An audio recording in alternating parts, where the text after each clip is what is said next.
कोमल बहुत मासूम और मेहनती चिड़िया थी। इसका पति बंटी चिड़ा महारानी चील का सिपाही था, जो अक्सर महारानी चील के साथ दूसरे जंगलों के दौरे पर रहता था। बंटी चिड़े की माँ सवित्री को अपने आप पर बहुत गरूर था। अरे ओ कोमल, ये क्या सड़े हुए दाने लाई है? मैंने तुझे कहा था ना कि शाही बागीचे से अंगूर लेकर आ। मुझे लगता है अब तेरे ये पर काटने ही पड़ेंगे। आजकल तो बहुत उड़ने लगी है। माँ जी, आजकल शाही बागीचे पर उन कपों का पहरा है, वहाँ जाना खतरे से खाली नहीं है।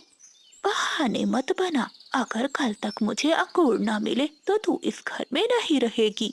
कोमल चिड़िया चुपचाप एक कोने में जाकर बैठ जाती है। इसे नहीं मालूम था कि सावित्री उन पति पत्नी कपों के साथ मिलकर कोमल को रास्ते से हटाना चाहती है।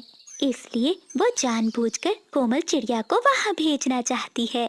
एक रात कोमल चिड़िया अपने घोंसले में सोई हुई थी कि शोर से अचानक उसकी आंख खुलती है। वो चुपके से दरवाजे के पीछे से देखती है। अरे, कितनी रात है और माँ जी इस समय कहाँ जा रही हैं? माँ जी के पीछे जाती हूँ, हो सकता है उन्हें मेरी जरूरत पड़ जाए। कोमल चिड़िया चुपचाप अपनी सास के पीछे उड़ने लगती है। सावित्री उड़ते उड़ते एक काली गुफा में चली जाती है। कोमल चिड़िया भी अपनी सास के पीछे पीछे उस गुफा के अंदर चली जाती है और वो एक बड़े पत्थर के पीछे छुपकर देखती है। वहाँ जो मंजर वो देखती है, उसके पांव तले जमीन निकल जाती है। माँ जी, काम हो जाएगा। हमने वो जड़ी बूटी तैयार कर ली है। बस इसे अपनी बहू कोमल के खाने में मिला दे, वो पागल हो जाएगी। और फिर जंगल के सभी पक्षी उसे पागल समझकर अपने जंगल से निकाल देंगे।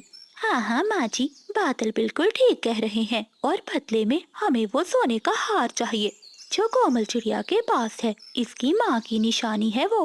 हाँ बिजली, मुझे सब मंजूर है। बस किसी तरह इस चिड़िया से जान छूट जाए मेरी। मेरा बेटा तो इसके प्यार में अंधा हो चुका है। उसे मेरी कोई बात भी सुनाई नहीं देती। कोमल चिड़िया ये सब सुनकर बहुत दुखी होती है कि इसकी अपनी सास इसके खिलाफ इतनी बड़ी साजिश कर रही है। कोमल चिड़िया चुपचाप वहाँ से घर लौट जाती है। अगली सुबह सावित्री अपनी बहू से कहती है, बहू, आज मैंने घर में दावत रखी है। तोता, कबूतर, बुलबुल सब आएंगे। बस तो सभी पक्षियों के लिए स्वादिष्ट भोजन बना देना। जी जी माँ जी, मैं बना दूंगी। ऐसा कहते हुए कोमल चिड़िया रसोई में चली जाती है और भोजन बनाने लगती है। जब कोमल चिड़िया अपने कमरे की ओर जाती है तो पीछे से सावित्री रसोई में चली जाती है। चिड़िया भी दरवाजे के पीछे सब देख रही थी। सावित्री चिड़िया के बनाए हुए भोजन में वो जड़ी बूटी मिला देती है। अब जब ये चिड़िया भोजन खाएगी हमेशा के लिए सो जाएगी। ऐसा कहते हुए सावित्री रसोई से चली जाती है। तभी सभी पक्षी भी आ जाते हैं। अब मैं क्या करूं? इतनी जल्दी मैं और भोजन भी नहीं बना सकती। माँ जी, रसोई से तो बहुत स्वादिष्ट खुशबू आ रही है। हाँ हाँ तोते बेटा, सारा खाना मेरी बहू ने बनाया है। कोमल, जल्दी से भोजन लेकर आ। अगर ये जड़ी बूटी वाला भोजन बाकी पक्षियों ने खा लिया तो वो भी बीमार हो जाएंगे। चिड़िया को कुछ भी समझ नहीं आ रहा था। तभी वो बर्तन से सारा खाना नीचे गिरा देती है। आवाज सुनकर जंगल के सभी पक्षी रसोई में आ जाते हैं। हाय हाय, देखो पक्षियों, ये कितनी बदतमीज चिड़िया है। इसने सारा खाना नीचे गिरा दिया ताकि आप सब भूखे रहें। तभी वहाँ बिजली कभी भी आ जाती है। माँ जी, सुना है आपकी बहू रात को चोरों की तरह बाहर घूमती है। हो ना हो ये आप पर कोई काला जादू कर रही है। मैंने इसे रात काली गुफा के पास देखा था। तभी बंटी चिड़ा भी वहाँ आ जाता है। ये सब बातें सुनकर सभी पक्षी शक में पड़ जाते हैं। गुस्से में आकर बंटी चिड़ा अपनी पत्नी से कहता है, कोमल, क्या ये सच है? तुम रात को बाहर गई थी? पति जी, अगर मैं सच कहूँगी तो कोई भी मेरी बात पर यकीन नहीं करेगा। मुझे कुछ समय दीजिए, सच्चाई खुद ब खुद बाहर आ जाएगी। बंटी, इतनी रात को कोमल अब कहाँ जाएगी? आज की रात इसे घर में रह लेने दो। सुबह होते ही जो भी फैसला करना हुआ कर लेना। पक्षियों के कहने पर बंटी चिड़ा मान जाता है। कोमल चिड़िया रोती हुई अपने घोंसले में चली जाती है। सच्चाई बाहर लाने के लिए मुझे ही कुछ करना होगा। अगली सुबह कोमल चिड़िया ने एक चाल चली। इसने शोर मचा दिया। ये क्या माँ जी, बंटी जी, जल्दी आइए, मेरा सोने का हार नहीं है। न जाने मेरा हार कहाँ गायब हो गया। लगता है कोई चोर उसे चुरा कर ले गया होगा। कोमल चिड़िया ऐसे शोर मचा रही थी। आसपास के पक्षी ये सब सुन रहे थे। बादल, वो हार जरूर उस बुढ़िया ने ही चुराया होगा। हाँ बिजली, रात होने दो, हम उस बुढ़िया के कमरे से वो हार चुरा लेंगे। रात हो जाती है। रात के अंधेरे में बादल कप्पा और बिजली का भी हार चुराने के लिए सावित्री के कमरे में घुस जाते हैं। जब सावित्री की आंख खुलती है तो वो कप्पों को देखकर डर जाती है और वो समझती है कि वो कप्पे उसे मारने आए हैं। अरे बादल, बिजली, तुम यहाँ क्या कर रहे हो? हमने तो मिलकर फैसला किया था ना कि उस चिड़िया को घर से निकालेंगे। हाँ बुढ़िया, अब हमें ये हार भी चाहिए और घोंसला भी। बादल, इस बुढ़िया को भी मार दो, ये हमारे रास्ते का कांटा बन गई है। फिर बादल कप्पा अपनी तेज चोंच से सावित्री पर हमला कर देता है। सावित्री की चीखें सुनकर कोमल चिड़िया और बंटी चिड़ा वहां आ जाते हैं। अपनी माँ को बचाने के लिए बंटी चिड़ा भी कप्पे पर हमला करता है, लेकिन कप्पा बहुत शक्तिशाली था। वो बंटी चिड़े को भी घायल कर देता है। जब बादल कप्पा आखिरी वार करने लगता है तो कोमल चिड़िया अपनी जान की परवाह किए बगैर एक बड़ी लकड़ी से बादल कप्पे की आंख पर वार करती है। बादल कप्पा दूर जाकर गिरता है। खबरदार कप्पो, अगर मेरे परिवार की तरफ आंख भी उठाकर देखा तो। तभी चीकू तोता कबूतर भी वहां आ जाते हैं और वो बिजली बादल को पकड़ लेते हैं। सावित्री घायल जमीन पर पड़ी थी। कोमल चिड़िया अपनी सांस को उठाती है। सावित्री की आंखों से आंसू बह रहे थे। इसे समझ आ गया था कि जिस बहू को वो दुश्मन समझ रही है, इसी ने इसकी जान बचाई है। सावित्री रोते हुए अपने बेटे से कहती है, बेटे, मुझे माफ कर दो।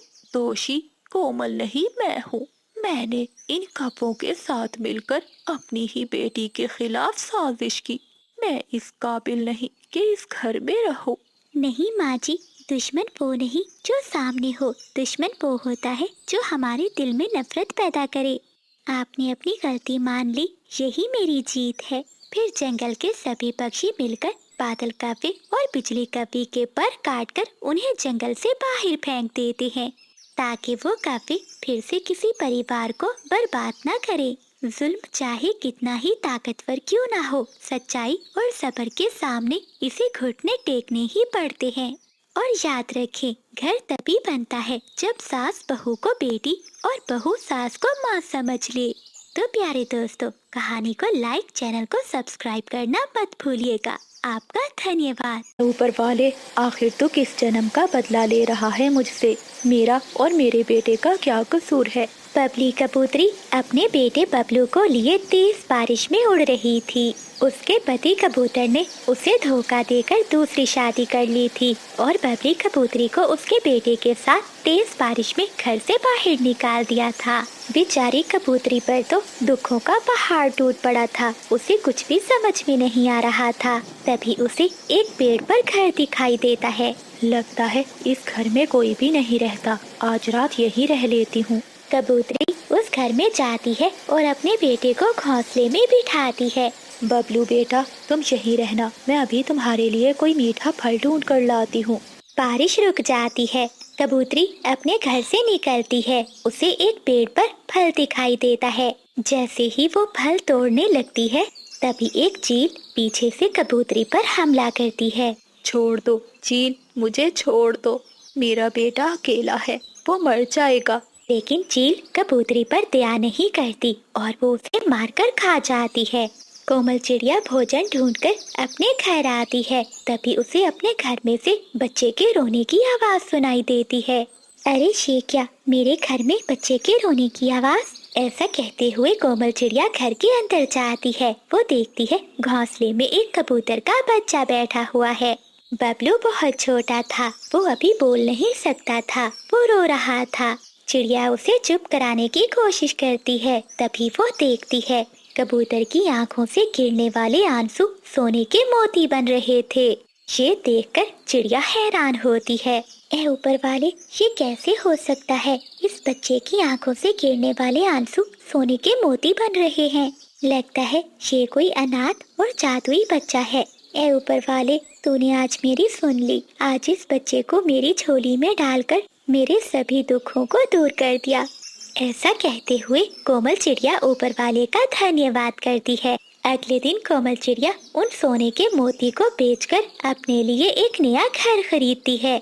चिड़िया अब उस बच्चे की वजह से बहुत अमीर हो जाती है। एक दिन चिंकी तोती चिड़िया के दरवाजे पर आती है। चिड़िया बहन, दरवाजा खोलो। चिड़िया दरवाजा खोलती है। क्या हुआ तोती बहन, इतनी सुबह सुबह? चिड़िया बहन, क्या बताऊं, बुलबुल बहुत बीमार है। अगर वैद्य से उसका इलाज ना करवाया तो उसकी जान भी जा सकती है, लेकिन हमारे पास इलाज के लिए पैसे नहीं है। तोती के इतना कहते ही